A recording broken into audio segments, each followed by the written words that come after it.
Good morning, and happy Saturday. And I am joining you all today with Shannon Lewis, and we are going to be talking about menopause and coffee, the new you. So, everybody, grab your cup of coffee, grab your cup of tea, whatever it is that you drink, and we're going to start delving into menopause, the topic, the what transpires, what happens, some things around it. And I know for myself, there's so much out there. And I it's such a confusing topic because there's a lot of things I think that we're all searching for and we have not found yet, or we're uncertain about, or we haven't gotten the correct information on, or we've been told that's just part of it, deal with it. I mean, I know I've gone to the doctor and have been told that on other things, that's just part of it, deal with it. And it's like, wait, what? Mhm. So Yeah. welcome, Shannon. I'm so excited to be having this conversation so that Aw, we can thank share you. and educate and help. Yeah, thank you for having me. I appreciate it. Yeah, so menopause is it's a scary word, I think, for everybody. And I know for me, so a little background, I went through menopause at 39. Mm. Didn't think I had had any symptoms beforehand. There was really no medical reason that they gave me um, as to why it happened. So, I can understand at any age why it would be scary and it's such a mystery. So, at that time, my doctor actually, she said I was too young, and she did a blood test, and she goes, "Well, look at that. You're in menopause." I was like, "Oh, well, look at that." And she threw me a pack of birth control pills and said my weight gain was calories in, calories out. I've always been a small person. I've always been, in shape. And just left me to deal with it on my own at 39 when I didn't have any resources. I had no community. My friends weren't going through it. They basically brushed me off. My mom had passed away 25 years ago, so I couldn't ask her. There was just nothing for me. So I read these Christine Northrup books, and these are before all these, Chance and Fidel and Mary Claire Hager came back, and it's pretty substantial books that she wrote. And I had looked at it and I go, bingo, hormones. Like, what are these hormones? And, we all think about hormones, estrogen, progesterone, testosterone, but we never think about it in the context of how it works in your body. And I learned a lot, and light bulb went off in my head, and I said, I don't need an OBGYN. The OB part is off. I need somebody who understands hormones. So I found a retired gynecologist, and this is 13 years ago. And she got me on bioidentical, which is, you can get as a prescription, and your insurance for the most part covers that. She got me on bioidentical hormones, and I felt within 3 months, I felt so much better. I had every symptom under the sun too, like the weight gain, the hair falling out, like aging overnight. It was very hard. It was very difficult. Later on, found out there's actually a syndrome. It's called early ovarian failure. Now it's called early ovarian syndrome. They had a rebrand on it. So Make it sound a little better, maybe. yeah, like failure. Oh, they're not failing. One doctor told me your ovaries were just tired. I was like, is that a medical diagnosis? So, I think there's a lot of mystery out there, even though it's a lot on social media. Menopause is being talked about a lot. I think it's still somewhat of a mystery of what it really means for you biologically and what it means for you mentally and physically, because they're all intertwined. You have so many estrogen receptors in your brain, far more than men do. And when that's deprived of estrogen, you know, it can have an effect on you. You could have brain fog, anxiety out of the blue, just as your brain is adjusting to its new normal, which can take a long time, longer than people want. But you can mitigate that using HRT. I'm not saying it takes away every symptom that you have, but I'm saying HRT does. It's helped me. It's not the be all and all. There's diet, exercise, lifestyle changes, and being honest with yourself about what's going to work for you and what you want out of your life. But, I think there's a lot to be said amongst there's this time in your life where you're no longer reproducing, and you've got another back half of your life, another decades forward, and what do you want that to look like for yourself? So I think it's a time that, we can change this into a positive time and not be so scared about it and not be so, worried about what comes next. And I like that you highlighted that because there is fear around it because it's fear of the unknown. Yeah. That's what it is. And the other piece I really wanted to say, it is a mind, body, you know, emotional aspect. It's all of these pieces within. And it's about, I think, really sitting down and saying, where do I want to go with this? How do I want it to look without the guilt, the shame, or whatever other nonsense seems to come along with it? Because Mhm. it's almost like it's finally coming out into the open, whereas you didn't, hear about it. And if you did, it was, I mean, it is what it is, and that's it. And it's like, well, that's Right. just not an answer for me because Yeah. Suck what it up, else? buttercup. You know? You're Exactly. like, your hair is fine. I'm so sorry to hear that. You're so anxious you can't leave the house. So sorry to hear about. Yeah, I mean, I think the more we talk about it, look, if you live long enough, you will go through menopause. That's it. Yeah. There's the time period where you leave called perimenopause, where it leads up to menopause. I know the symptoms now. I did not recognize that I was symptomatic throughout my 30s. I just didn't know, the depression whenever I got my period. Like there would be 4 days where I was just depressed before my period. And that's a complete hormonal imbalance. And, itchy ears or heart palpitations. I just thought it was like I was in sales. So I was out every night and it was like, I should dial this one back. I'm out too many nights. My heart's racing. And all these little things that we're not aware of because, you know, we're told, I think, as women or as human beings, to just deal with whatever's going on and move forward. Mhm. Just smile on your face. Yes. Let's hide it and let's Positive. shroud it in mystery because we really, instead of just saying we don't know or the doctors didn't know, it's like we're left stumbling around. I would love to hear or for you to share more about like people don't even realize they're in perimenopause. Yeah. Your hormone levels start going down. And then, by the way, I'll circle back to like, I would love for us to somehow with the wearables or somehow just start tracking our hormones, from our late teens and see how that changes. Because we can start predicting after a while, you would think you can start predicting when your ovaries start speeding up or slowing down, or, I'm sure there's that part in perimenopause where your ovaries are speeding up, your eggs are releasing faster because your body wants to get pregnant. It's evolution. Your body wants to get pregnant. And, wouldn't it be nice to know that is happening so you can, plan your life, whether do you want to have kids, do you not want to have kids? It's a lot of pressure on women to have these choices to make, throughout our lives. Yeah. But then there's also like when you turn, when you go through menopause, you don't have to make these choices anymore. You just get to live. But these symptoms happen, like they can happen in your early 30s, slight changes in your period, agitation, things around your period. Are you depressed? Are you moody? Are things more painful than they were? Are these slight things happening, right? I think agitation is really one of them too, being more overwhelmed than you were in the past. Maybe it's a slight difference, but it's a difference. And it's really like paying attention to your body, Mhm. paying attention to your environment, and making choices that are really good for you. You know, you don't have to suck it up. You can just be aware. And I think educating people on actually how their bodies work.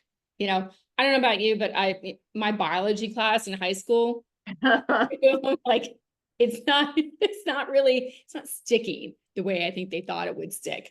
We all have the basics, DNA, RNA, all the basics of biology, but your reproduction class was really geared towards not getting pregnant. Yeah. There really was no deep dive in any of this. No, this is you guys. You're over here, girls. Let me tell you, you've got a system. It's a miracle. You have a miracle, a miraculous system that does a lot throughout his lifetime. So, this is the way we're going to take care of it. That would be a better start, rather than the, you know, avoiding reproduction for a time period until you're ready to reproduce. I mean, it all goes hand in hand, but I do find it funny. In my biology class, or our sexual health class, we watched, it was the 70s. No, it was the early 80s. And we watched a live birth, on the film camera. I think we talked about this. Mm-hmm. Nothing made me not want to have children more than that film. That's something, sure, show every teenager that. They might not ever. It turns out I never had kids. That could have been a big part of it. But yeah, I mean, I think educating people and educating yourself on the way that your body works and the differences between men. There's this great book that Lisa Mosconi wrote called Double X Brain, and really deals with the risk of Alzheimer's. And Alzheimer's starts happening in your brain a lot earlier than you think it does. Mm-hmm. One of the theories is the lack of estrogen and how much estrogen plays a role in Alzheimer's. And it's an excellent book for anybody who's had Alzheimer's in their family or just curious about it.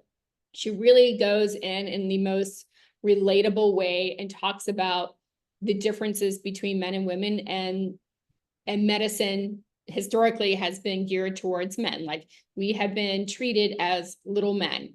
They call it bikini medicine, where the only difference between, like you and your husband is your bikini, your reproductive organs. And that is not true. It's part of it, but it's not the whole story. So it's such an excellent book. But, it brings me to the point too, stop me if I'm like going all over the place, but, menopause is just not this time period where your reproductive organs, and it has a definitive impact on your body. And to pay attention to your body and pay attention to your health, because your risk of Alzheimer's, this is what the theory is, Mm-hmm. Alzheimer's, stroke, heart attack, go up by 50%. The younger you are when you start menopause, the greater those risks, which I was not told about. Christine Northrup taught me that one. Oh, wow. Yeah, but it's a big deal. I mean, we have not done studies on women until it was the 60s. The last time I think a study had been done on a female, until the 90s, a medical study where they're involved in research. And that's just absurd. We do metabolize drugs in different ways than men do. Mm-hmm. And it's not that one's better or the other. It's just very, very different. We have different risk profile, different, obviously different things that go on in your brain. But yeah, so I think I got off on a tangent here about, No, it's actually perfect, because it's all really circles right back to estrogen levels and what transpires as time goes on. But I'm curious to bring us back to the menopause piece, and what are some of the traditional things, and what are some of the out there, you can't even believe that happened to you, that is not the norm, that some women may be going through right in now? terms of symptoms. Yeah, symptoms, menopause symptoms. Woo! I had so many. Body odor was one. My body odor changed. Really? Now, it's so interesting because I actually want to do a little exploration on this, but did my body odor actually change, or did my sense of smell change? Mm. Once I went on HRT and it was start effective, that all changed. They do the studies on like how you're attracted to somebody and it smells like, that was one of the weirder ones. I had the itchy ears, the sudden waking. I had the thinning, vaginal thinning, and prolapse. And I've never had a child. So your estrogen keeps those that tissue really like, you want it to be fluffy. You want it to be able to hold up your pelvic floor. And that, because of my lack of estrogen, that was all falling apart. And yeah, that's there. I keep saying, yeah, maybe I'll go off estrogen, but like, I don't think that's happening for me. But that's my choice. I mean, this is what I've made for myself, and that could change. But yeah, that was a weird one. That's weird. Oh, I had a friend just tell me she has vertigo. and she's going through Right. vertigo is one of them. That's an odd one where it just your brain's kind of recalibrating and it just doesn't, it's not, it's working overtime. It's almost like your brain got injured, and it's not injured. It's just, it's recalibrating with the lack of estrogen. Yeah. I think of some other weird ones. Your teeth, your gums can be affected. You've gone and go through your whole life. I've had great teeth and great gums. And then suddenly it falls apart. Suddenly you have cavities for no reason, right? Or you have bleeding gums. Those are some weird ones that you would never think that estrogen has any part in. Mm. Well, here's one for you. At least this happened to me. My whole head feels like it's on fire. Oh, so is it a hot flash, or is it like all the time? No, it will randomly come on. It's just like my whole head is like, wow, when I touch it, it's hot. I'm like, oh, this is interesting. Fascinating. Your Mm. receptor is like wherever part of your brain is being affected, that's where it's going to affect you. My hot flashes were on my chest. And I have some friends who hot flashes are just like start here and go all the way down. Yeah. Very, very interesting. Or Yeah. and cold flashes, I'll get really, really cold. Oh, yes. Yes. The blue. Like where'd that come from? Yeah. Yeah. Like I'm freezing. I'm freezing. Can't get warm. The zinging. I used to have like zaps that would go on my chest and like through my breast. Yeah. Just these zings where you felt like you got an electric shock randomly. Oh, man, it's so good to be a woman. You know what though? But I'm glad. I'm Talk glad about it. we're sharing some of these symptoms because some people may have it and not even recognize what's going on, or they may be going to their doctor who is like, I don't know, I can't help you, you know. And Mhm. these are two topics that I really want to hit is dealing with doctors around this and B, our identity. Because so many people are like, I'm a woman, that's my identity. And when this happens, that shifts and people seem to stumble and instead of embracing, they're fighting and resisting it. Right, because we want to hang on to the things that we know, right? That Mhm. brings you comfort. The devil that you know is better than the devil that you don't, right? And to put it in very simplistic terms, but who you were beforehand, and it's your attachment to what was important to you, right? Is it your physicality? Is Mm. it that I had the memory of an elephant. I don't have that anymore. Remember we were talking like if it's not on my calendar, I'm Yeah. not going to remember. I assure you at this point, I've just had to accept that one.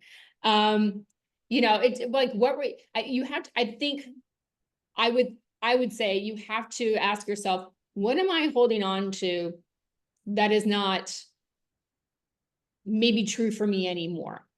Mhm. And think about it in the ways, okay, what do I want to be tomorrow? Right?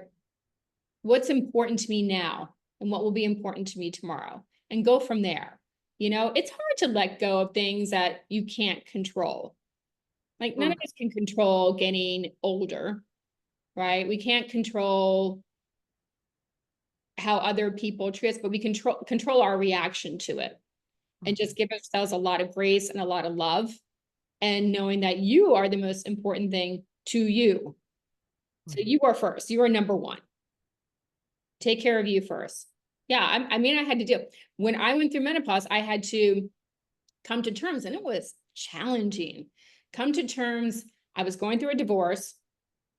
I had met somebody else, and that wasn't working out. There was a lot of changes. I'm not going to have kids. That was it. They did tell me which you have to warn people. So it wasn't cruel. It was just you have to warn people. When you first go through menopause, there is a chance you can get pregnant. There is a chance that there's that egg way up where hanging out, ready to surprise you. Woohoo! But I hung on to that.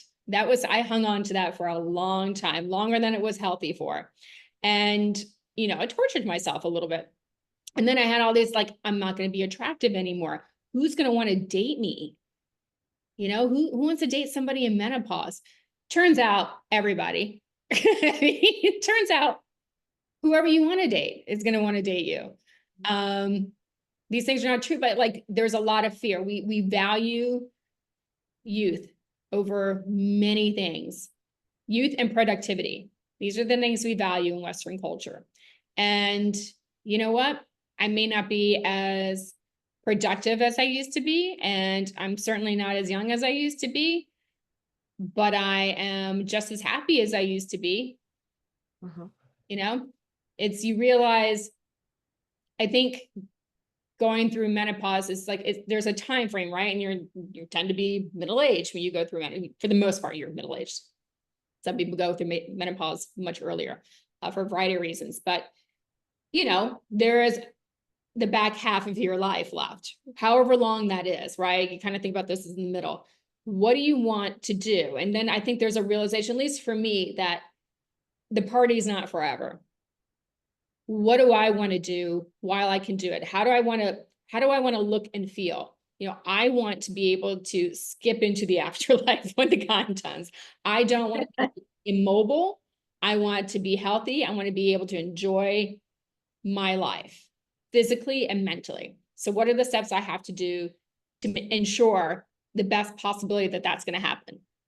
You know, give myself the best chance. What do I want, you know, my experiences to be? My experiences are becoming a lot more important to me than they, you know, I like them. I love having experiences. I love being with my friends. I love, you know, hanging out, seeing new things, going to, but is it more, how do I want to remember them? What if I, you know, lose my memory? Do I want to do something to ensure that I'm going to be able to like remember that later on, right? What are the things that, you know, really bring me joy? And focus, try to focus there. We all have like, you know, we all have, you know, work deadlines, we have children, we have life gets in the way, but you know, I think it's important. Everybody tells you this, but it's so true. And it's just, you're going to be a lot happier when you pay attention to yourself and your needs and your wants. Yes, yes. I agree because I already know, like, I do stuff daily. It's about doing steps daily to take care of yourself mentally, physically, emotionally. It's not, "Oh my god, something's wrong now, we have to fix it." It is that continuous daily every single day, whether, eating right, exercising, and doing stuff that brings us joy because I wanna be mobile, healthy, Yeah. happy to the day that I'm like, "All right, peace. It's my last day. I'm." It's been a good run.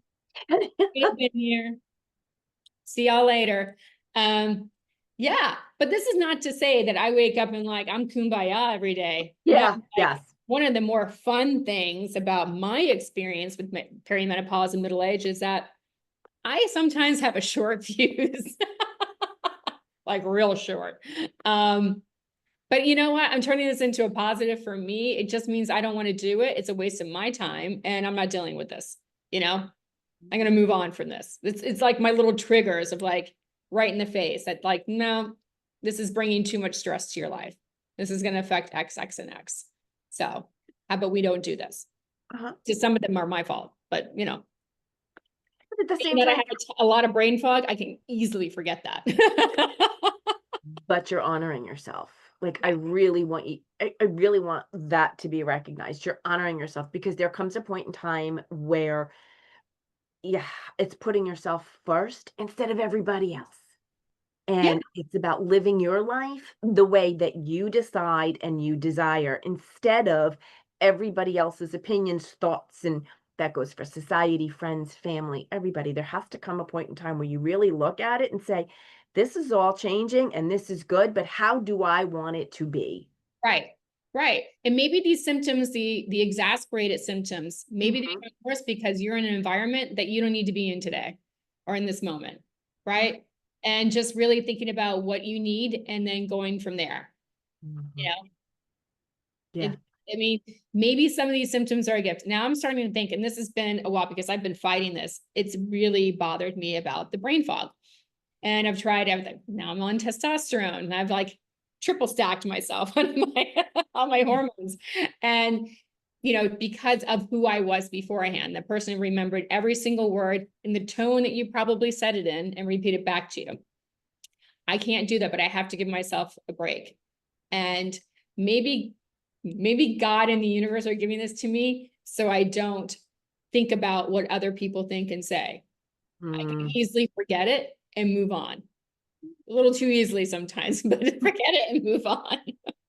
Right? So I don't have to hold on to it. Maybe that's my gift out of all this. That's beautiful light that just came. It's like there's like a sunset or a sunrise on you right now. Oh, I love that. it's cool. As we But, said. I agree. I think instead we are trained to always look at things negatively or the glass half empty or whatever it is. But when we start to look at it and say, what is the gift in this? What here is, I mean, that's a perfect way of looking at it. I'm not We're stressing over taught to this risk because it's out of mitigate. my brain. Yeah. Yeah. Yeah. I can move on easily now. Yeah. Now, women are taught to risk mitigate, meaning we're taught to see things from a fear standpoint. Uh-huh. And people, and it comes from a good place that women out of fear, out of fear, they want you to be safe. And this is the way they're going to this is where your parents are going to keep you safe. This is where your partner's going to keep you safe, but it gets in your head, like I have to look at these things from, there's a risk, an inherent risk at all times. And that's not necessarily healthy. But just keep that in mind. That's other people's projections on you. Yes. And what it does, instead of allowing, now you're stuck in stress and in a fear-based mode, and your body is now overworking because you have all these other hormones that are being thrown in there because of it, instead of just saying, all right, this is a moment in time and it'll pass. Yeah. It's a moment. It's like a hot flash, like the brain fog. Like, it's like, all right, I get it. I can either sit here and get upset, or I can either say, in a couple seconds it'll be over, a couple minutes it'll be over, instead of beating ourselves up over this stuff. Because what does that ultimately do? It ultimately wears on our reserves. It wears on who we are, how we look at things, and it Yeah. I think one of the bigger fears that I hear a lot from women, or just, in their body language too, is how they're perceived by their partners or whoever the romantic relationship is. Mhm. And, I'll tell you this, ladies, from a heterosexual perspective, when people come up to me or hear, like men hear what I'm doing, they are so interested. They want to know the answer. So like, just tell me what's going on. Tell me how I can be helpful. I feel like she hates me. And I'm like, she doesn't hate you. She might hate you right now in this moment, but she doesn't hate you overall, probably. This is what's happening. And then you get to the sex part and they're like, tell me more. Just tell me. What do I do? Didn't even think about that, but yes, because they're just as dumbfounded. And if you're not More dumbfounded. communicating and sharing what is going on, it's like they're like left there going, what the hell? Men love charts too. So when I start doing this, I'm like, this is what you're doing. Your testosterone levels and all your other levels. They're like, do, do, do, do, do, do, do, do, do. Oh, we evened out. Lucky me. And we're like this. Do, do, do, do, do, do. Crash, fire everywhere, no warning signs, no warning signal that you're going to hit the mountain. Yeah. Mm. And now when I do the axis for them, they're like, really? They're like, I have no idea how that feels. I'm like, we're aware. We understand that. I said, that time before your wife's period, your partner's period, and they're not super happy with you, but it's like a couple days. Like, yeah, I was like, that's kind of every day now. To varying degrees. And this is why.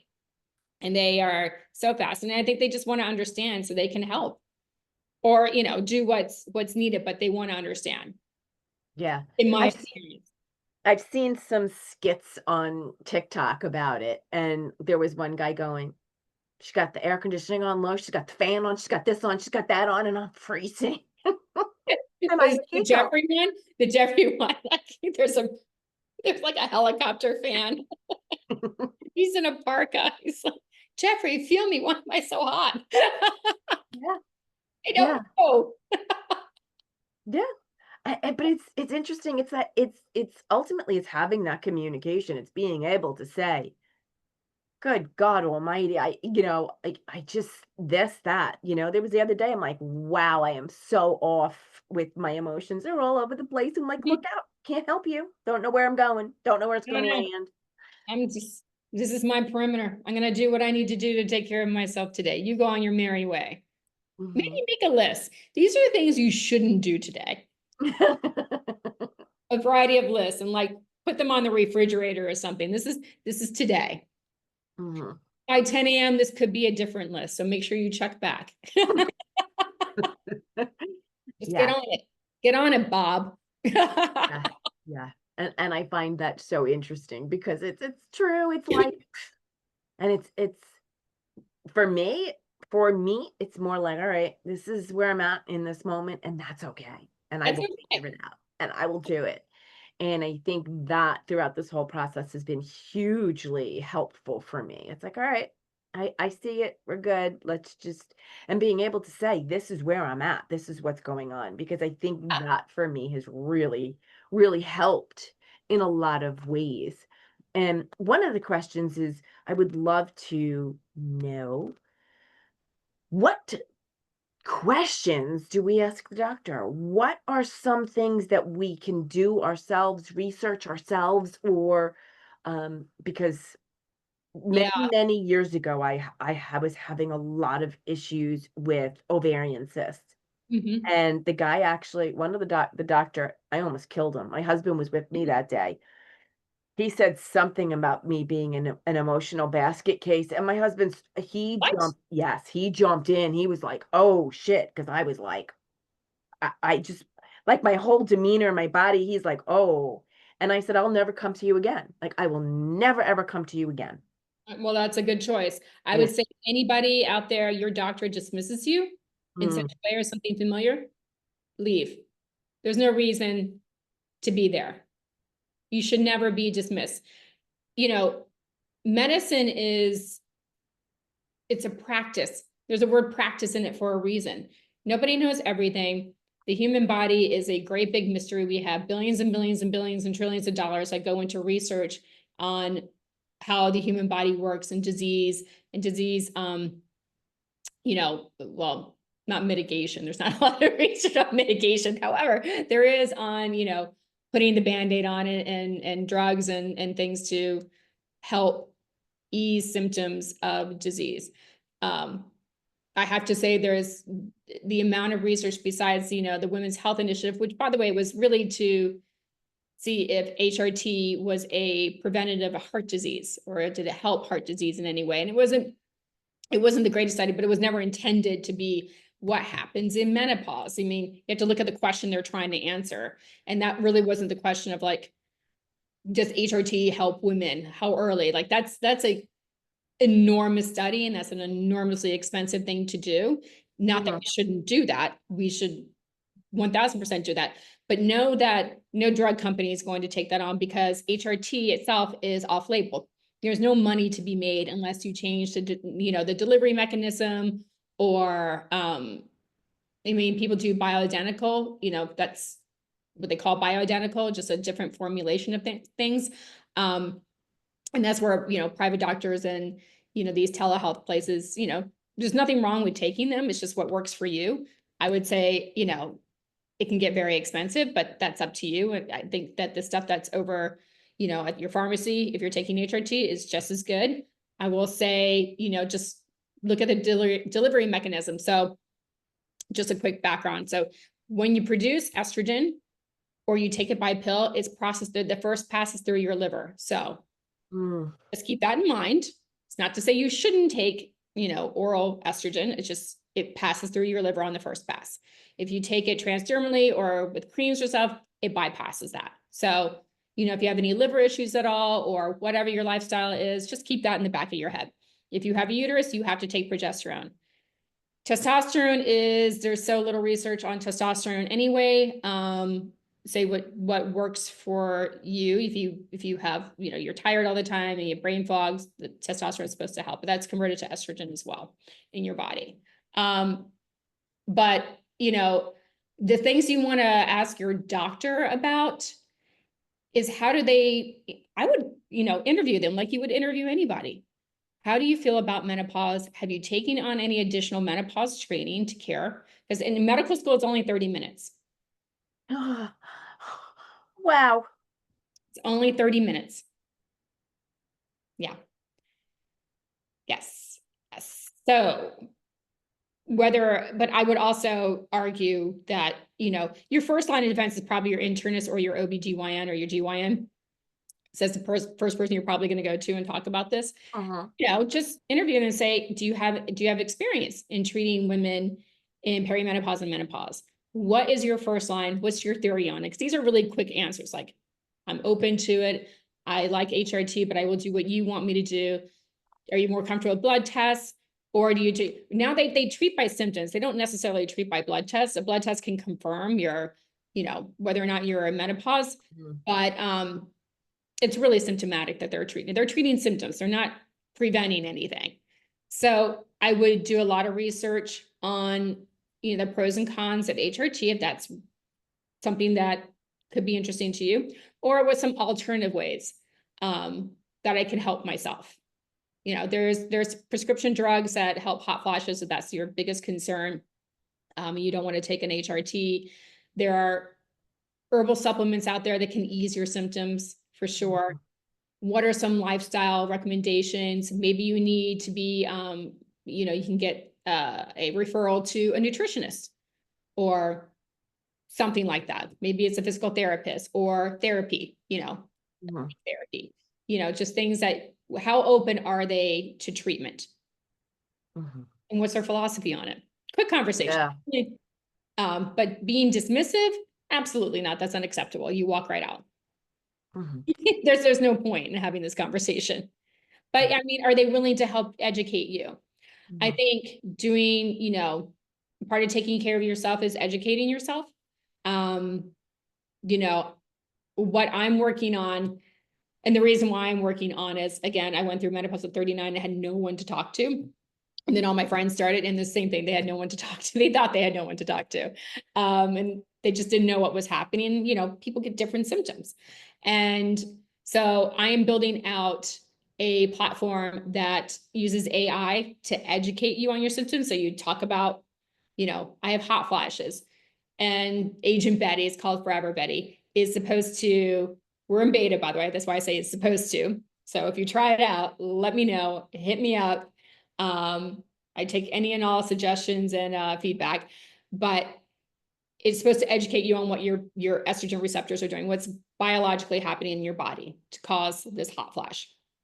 And then it's going to ask you if you want any recommendations for over-the-counter products like herbal supplements or anything like that that could potentially help you, and or a provider to speak with. And that provider can either be an MD, DO, therapist, holistic, what have you. So we're aiming to be one of the most comprehensive databases for women and women's wellness, particularly in midlife. And that's very needed. I'm very much a believer of, if you need some type of medicine to get yourself over the hump, then by all means do it. But Yeah. I do a lot via foods, supplements, and things like that. But when I'm unable to come with an even keel, I'm like, all right, so I need something. So I just want you all to know that whatever you decide, do what's best for you. Yeah. Do Do what's what's best for best you. for you. And sometimes it's trial and error what's best for you. Yes, Something that works absolutely. maybe for years, maybe not, maybe doesn't work anymore, but do what's best for you. If you need, I've had anxiety, which I've never had anxiety in my entire life. I have anxiety now, certain points. I take saffron and a couple other things because prescription drug is way too strong for me. But that's what I do. I help myself with that. Yeah. Whatever you need is what you need in that moment. Don't Yes. think twice about it. Do what helps.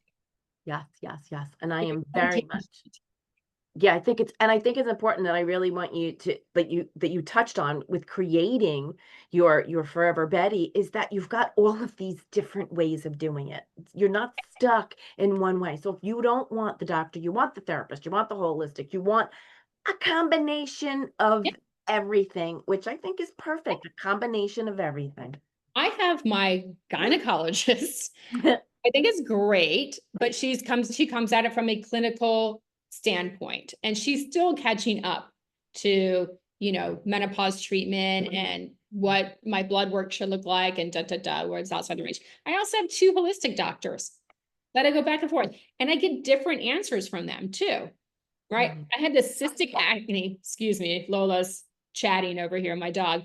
Um, Cystic acne out of nowhere again, but I used to have that in my 20s, another sign that things weren't correct in my makeup.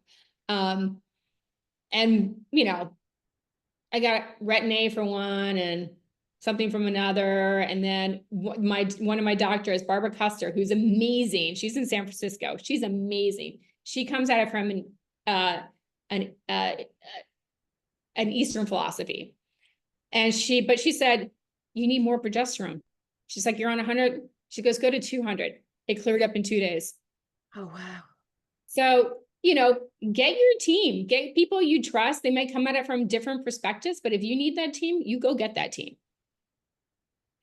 And, but educate yourself on what's happening, because that really, you'll find out if somebody's really like on your side. Yeah.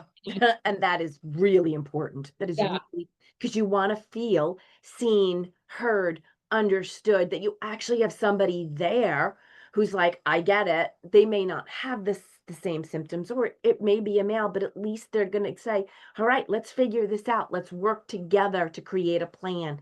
That's who you need on your team. Yeah, exactly. And it doesn't matter. You want to have the same experience, but I've had female doctors completely brush me off. Oh, My yes. doctors be completely on my side, and Hmm. like, let's figure this out. Let's go together. Let's have an open dialogue. Yeah. Um, One of the great ways is that have they gotten further certification in menopause training, which is by NAMS. They have they are starting. There's a list of NAM certified OBGYNs and GYNs on their website. Good resource. And they're starting to do, I think they just got government funding to do a larger, or funding, maybe private funding, to do larger training. So not just gynecologists. So they'll open that up. I think we need to hear from the endocrinologists of the world. By the way, I should have been sent to an endocrinologist. I mean, for me at 39, that's an endocrinology problem. So Right. should have been done that, but no, advocate for yourself. I know it seems like an uphill battle, but if somebody's not willing to work with you, there's another doctor out there or a medical provider that's going to work with you and Yes. what's best for you and what your values, what you value for yourself. You and I share a mutual friend who would never touch HRT in a million years, but that's her choice. Mhm. And we've had discussions about that. It's my choice to be on HRT. This is what's helped me. This is what I'm comfortable with. And for today, this is what I'm choosing for myself. Mhm. So, And that's what it has to be. It has to be what is best for you in that moment. And, you know, it's your life, it is your body. You know what is best for you. right. And for me, this gives me a quality of life that I want. And it's vastly different from when, I went through menopause and had all those symptoms all of a sudden. My quality of life matters to me, and this is what brought me out of it. Will I be on it? I have no idea. I'll make that choice when the time is right for me.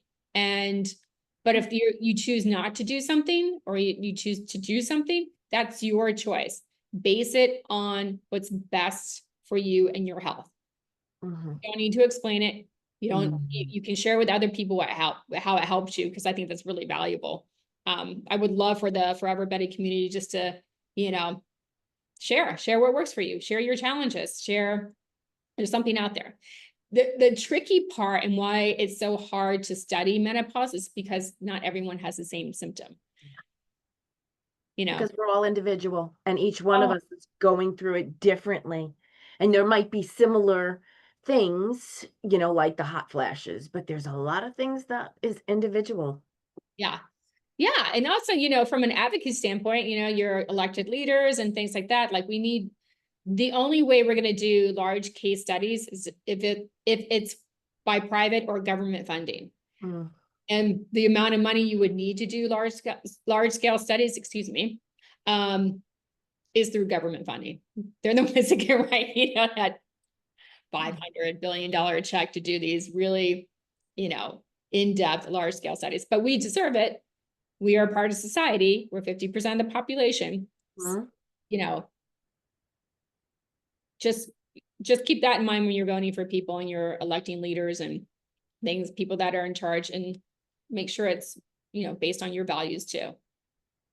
Yeah. We can debate a lot of things, but I think just overall women's health is pretty important. Uh, And yeah, on that note, it has been almost an hour and we could really, really. yes, and we Yeah. could go on and on about this because I think this is really important. I think women have a voice. They should speak their voice. And I would love for you to share where people can reach out to you, where they can get more information. Where is Forever Betty? You can go to our website at foreverbetty.com. That's Forever Betty, Betty. On social media, we're Love Forever Betty. You can reach out to me, email Shannon at foreverbetty.com. I see everything. So it's me. You're getting me. I'd love the feedback if there's anybody who can, you know, who would like to dive in, and I would love the feedback. So this is a passion project for me, and I self-funded, and you know, I'm excited to see what we can do with it and what we can do with all this new technology. It's going to be, you know, from the positive perspective in healthcare, it can be very, very powerful. Very. So Yes, yes. this is day one. Thank you Thank so much. It's been so much fun. I can't believe it's been an hour. Yes, I know. Thank you so much for joining me today. And I hope the rest of you have a fabulous, fabulous Saturday. And if anybody has any questions and you don't want to leave it below, you can send me a DM privately or you can email Shannon direct. Which is probably the better bet because, Me too. Whatever works for you. yes, whatever works. And I hope everybody has a fabulous Saturday. And thank you so much for joining me, Shannon. Thank you. Have a great weekend. I'll talk to you soon. Yes. Bye.